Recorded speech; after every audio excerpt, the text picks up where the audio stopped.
야구엔 무언가를 훔치는 기술들이 있습니다. 공식적인 방법은 도루, 즉 베이스를 훔쳐 득점에 유리한 상황을 만드는 거죠. 그런데 공식적인 방법이 있다면 비공식적인 방법도 있는 거겠죠? 비공식적인 방법은 바로 사인을 훔치는 겁니다. 야구에서 작전은 수많은 수신호를 통해 서로에게 전달되죠. 수비 위치를 조정하고 타자, 주자에게 작전을 하다라고 투수와 포수 간에 사인을 나누는 등 이런 다양한 작전들이 수신호를 통해 전달됩니다. 그런데 이렇게 수신호를 주고받는 과정 속에서 특히 투수와 포수 간 사인을 나눌 때 간혹 그 수신호를 몰래 상대팀에서 읽어내 상대의 작전을 유출하는 상황이 발생하는 경우가 생깁니다. 그리고 우리는 이 행위를 사인을 훔쳤다라고 하고 있죠. 그런데 이 사인 훔치기 한 거 아니냐는 의혹이 일기만 해도 상당히 분위기가 험악해지는 광경이 금방 연출되곤 하는데요. 그렇다면 이 행동은 왜 야구 경기에서 큰 문제가 되는 걸까요?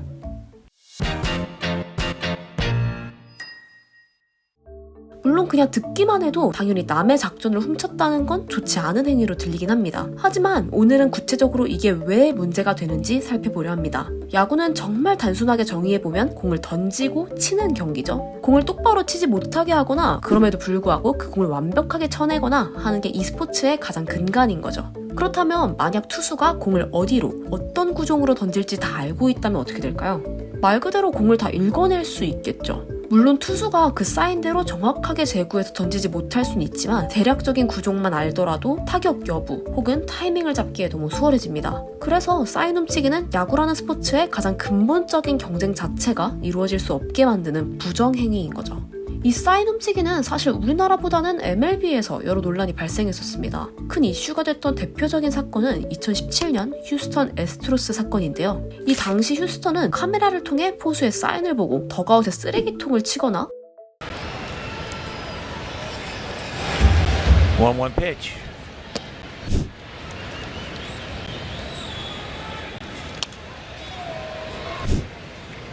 Season's series victory over Houston.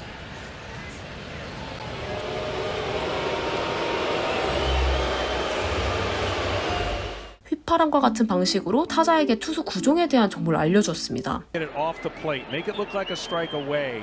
타자는 투수의 구종을 알고 있으니 승부에서 이길 확률이 높아지게 되겠죠? 그리고 우연인진 모르겠지만 휴스턴은 그 해에 우승까지 이루게 되었고요. 우리나라에서는 명확하게 사인 훔치기라고 판명난 사건은 없긴 합니다. 하지만 사인 훔치기로 논란이 됐던 사건은 몇몇 있는데요. 2020년 7월 28일 LG 트윈스와 SK 와이번스와의 경기에서 사인을 훔친 것이 아니냐 하는 논란이 발생합니다. 김현수 선수가 투런 홈런을 치고 덕아웃으로 들어올 때 오지환 선수가 사인 잘 봤다 라는 이야기를 하는 모습이 생중계에 잡히며 문제가 된 건데요. 사인 잘 봤어. 하필 그 말을 들은 김현주 선수가 마치 입조심하라는 듯 카메라를 가리키는 모습까지 잡히면서 사람들의 의심은 더욱 커지게 된 거죠. 과거 LG가 경기장 복도에 기아의 수신호를 적은 종이를 벽에 붙여놔 벌금형을 받았던 전적이 있었기에 사람들의 의심이 강할 수밖에 없었지만 세리머니라고 해명하며 사건은 일단락됐습니다.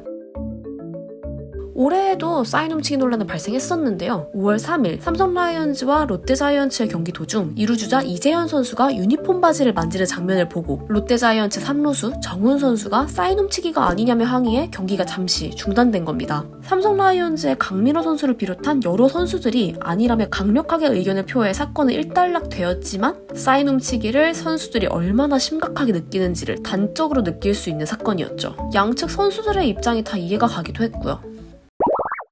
그렇다면 이렇게 심각한 사인 훔치기, 막을 방도가 전혀 없는 걸까요? 사실 KBO도 이 문제에 대해 심각성을 느껴 규정 26조를 통해 전자기기를 통한 사인 훔치기와 정보를 얻는 행위 자체를 엄격하게 금하는 규정을 만들었습니다. 하지만 사인을 훔치다라는 행위는 명확하게 판단하거나 정의를 내리기에는 다소 어려움이 있어 이 항목이 실질적으로 지켜지고 있다고 보긴 어려웠죠. 그래서 이번에 실질적으로 효과가 있는 방안으로 도입된 것이 바로 피치컴입니다. 피치컴은 지난 7월 16일 KT 위즈와 키움 히어로즈의 경기 때 우리나라에선 처음 시행이 되었습니다. 그럼 이 피치컴이 정확히 무엇이냐? 피치컴은 투수와 포수가 경기 중 사인을 교환할 수 있는 장비입니다. 사인을 입력하는 송신기와 이를 음성으로 들을 수 있는 수신기로 구성되어 있으며 송신기에는 9개의 버튼이 있어 사전에 설정된 구종과 투구 위치 버튼을 순서대로 입력하면 수신기를 통해 음성으로 전달됩니다. 송신기는 투수나 포수에 한해 착용 가능하며 투수의 경우 글러브 또는 보호대를 활용해 팔목에 착용하게 되죠. 포수의 경우에는 팔목 또는 무릎 등의 보호대를 활용해 희망하는 위치에 착용할 수 있게 됩니다. 또한 수신기는 모자 안쪽에 착용합니다. 투수나 포수 외에도 그라운드 내 최대 3명의 야수가 착용 가능, 즉 경기장에서 총 5명이 수신기 착용이 가능하며 더가웃 및 불펜에서는 사용할 수 없죠. 결국 투포수의 사인 교환 방식이 기존의 손을 쓰는 방식에서 사인 교환 기계를 사용하는 방식으로 바뀐 것입니다. 사실 피치컴은 MLB에서부터 시작됐습니다. MLB는 2가지의 이유에서 피치컴을 도입하게 되었는데요. 상대편의 사인 훔치기와 경기 시간을 줄이기 위해서입니다. 앞서 언급된 사례처럼 이미 MLB에서는 사인 훔치기가 큰 이슈가 되고 있었고 야구라는 종목의 활성화를 위해 경기 시간을 줄이는 것도 중요한 안건 중 하나였거든요. 이런 이유로 MLB 사무국은 22년도부터 피치컴을 도입하게 됐는데요. 피치컴과 피치클럭 덕분에 작년에 MLB는 경기 시간을 경기당 24분 줄이는 가시적인 성과를 보이기도 했습니다. KBO에서는 벤자민 선수가 마이너리그에서 피치컴을 사용해본 경험이 있어 KT 위즈에 가장 먼저 도입이 됐는데요. 시간이 단축돼서 편리했고 주자가 사인을 훔칠 위험이 없어 좋다는 긍정적인 후기가 뒤를 이었습니다. 본래 투구 템포가 빠른 벤자민 선수는 피치컴으로 더 빨라진 템포를 바탕으로 팀을 승리로 이끌기도 했고요. 물론 익숙한 시스템은 아니라 다양한 장면들이 연출되곤 했는데요. 장성호 선수의 의도와 다르게 계속해 너클볼 사인이나 다른 선수들이 웃기도 하고 한화의 경우에는 포수가 송신기를 차는 게 아니라 투수인 류현진 선수가 본인 허리춤에 차 볼배합을 리드하는 색다른 모습을 보이기도 했죠. 물론 결과가 그렇게 좋진 않아서 한 이닝만 사용하긴 했지만요. 이렇게 피치컴을 사용하면서 경기의 속도감도 좀 올라가고 여러 재미있는 이야기가 나올 것 같습니다.